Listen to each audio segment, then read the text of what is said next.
हमने एक बहुत बड़ी पहल और कर रखी है, मैं आपको बता देता हूं। जो भी घरों में बैठे हुए बेटे बेटियां हैं, पढ़े लिखे हैं, नई नई बहुएं हैं, उन्हें एमए कराओ अच्छे अच्छे नए नए सब्जेक्टों से। जो एमबीए करे हुए हैं उन्हें एमए करने में ऐसा नहीं लगना चाहिए कि हम तो एमबीए करके आए और घर में बैठे हैं, अब हम एमए कैसे करें। नहीं, एमए कभी भी बुरी नहीं होती। एमए करो, एमए इन प्राकृत, एमए इन संस्कृत, एमए इन जैन लिटरेचर, किसी में भी करो, एमए इन सोशल साइंस, किसी में भी करो। आप अगर एमए इन एजुकेशन, अगर आप एमए करोगे तो उससे फायदा मिलेगा। आपके एमबीए के साथ में कभी आप पीएचडी नहीं कर पाओगे, लेकिन एमए के अगर आपके साथ में मास्टर डिग्री किसी भी सब्जेक्ट में, ऐसे सब्जेक्टों में होगी, तो उसके माध्यम से उससे रिलेटेड जो भी जैन ग्रंथ होंगे, जैन आचार्यों के जो भी ग्रंथ होंगे, उन ग्रंथों पर आप पीएचडी कर सकते हो। और इस पीएचडी के माध्यम से ही इंटरनेशनल कैटेलॉग में आपके जैन धर्म की एक मान्यता दर्ज होती है। ये सीखो, आपके सामने ये सब चीजें हो सकती हैं। आपके घरों में बहुएं बेटियां बैठी हैं, कुछ नहीं कर रही हैं। यूं नहीं कह रहा कुछ नहीं कर रही, माने घर का कामकाज तो कोई भी कर लेगा, होता रहेगा, लेकिन घर बैठे ऑनलाइन करेस्पॉन्डिंग कोर्स के थ्रू भी एमए होती है।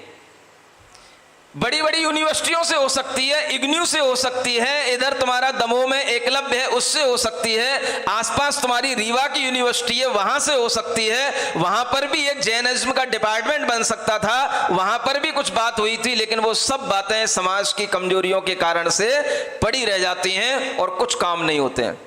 समाज के लोगों को सिवाय मंदिर में पूजा, अभिषेक और शांति धारा के अलावा कुछ आता ही नहीं है। दुनिया की एनर्जी, दुनिया का पैसा सिर्फ इसी में लग रहा है, शिक्षा के नाम पर बिल्कुल शून्य हो रहे हैं। जब तक आपका शिक्षा के लिए ग्राफ नहीं बढ़ेगा, तब तक दुनिया के सामने आप शिक्षित नहीं कहलाओगे, भले ही आप 100% शिक्षित हो। ये ध्यान रखना। हर घर में से एक एक बेटी बहू को जैनिज्म के सब्जेक्ट के साथ में पीएचडी करानी चाहिए। और ऐसी 40 से 50 एमए इस बार हमने एकलव्य यूनिवर्सिटी से लोगों के लिए नॉमिनेट करवाने का एक प्रोग्राम बनाया है। उसमें अभी आपके यहाँ के लोगों का नाम शामिल नहीं है, वो तो हो चुका है, जो एमए कर रहे हैं वो शुरू हो गए हैं। लेकिन इस लाइन को, इस पाइपलाइन को बनाए रखना चाहिए। इससे शुरुआत हुई है तो इसको बनाए रखना चाहिए। आपके आसपास अनेक यूनिवर्सिटियां हैं जिनमें जैनिज्म के डिपार्टमेंट होते हैं। प्राकृत आज इसीलिए मरी जा रही है क्योंकि उसको पढ़ने वाले स्टूडेंट नहीं होते। कई जगहों पर, कई यूनिवर्सिटियों में प्राकृत के जैनिज्म के डिपार्टमेंट खुलते हैं, लेकिन उसमें कोई अपना नाम रजिस्टर नहीं कराता कि मुझे प्राकृत पढ़ना है, और उसमें कुछ भी नहीं होता है। सिर्फ नाम रजिस्टर कराओ, संख्या बढ़ाओ, और उससे कुछ भी कठिनाई नहीं होती है। घर बैठे आपके लिए किताबें आएंगी, घर बैठे आपको सब कुछ पढ़ने को मिलेगा, और केवल आपको परीक्षा के लिए जाना हो तो परीक्षा देने के लिए जाना पड़ेगा। दुनिया में घूमते हो एक बार यूनिवर्सिटी तक भी चले जाना। ये काम जब तक आपके द्वारा नहीं होगा, तब तक आपकी इन पढ़ाई लिखाइयों से जो बच्चों के लिए लाखों करोड़ों खर्च करते हो, इससे जैन धर्म का कोई उद्धार नहीं हो रहा है। इससे केवल मल्टीनेशनल कंपनियों का उद्धार हो रहा है, जैन धर्म का कुछ नहीं हो रहा है। ये ध्यान रखना।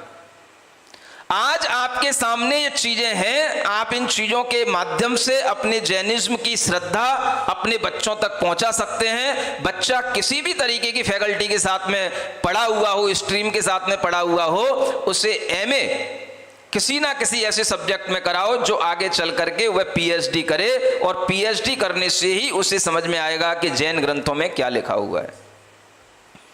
और ये अगर बात आगे बढ़ेगी, ये एक प्रभाव बनेगा, तो जैनों का नाम शिक्षा में आगे निकलेगा।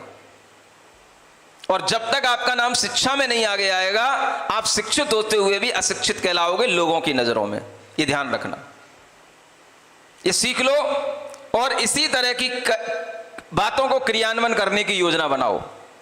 समझ आ रहा है? बोलो तो। नहीं आ रहा है तो भी कहना महाराज नहीं भी आ रहा है तो आपसे समझ लेंगे, तब बोलो और जो समझना है वो बाद में समझ लेंगे।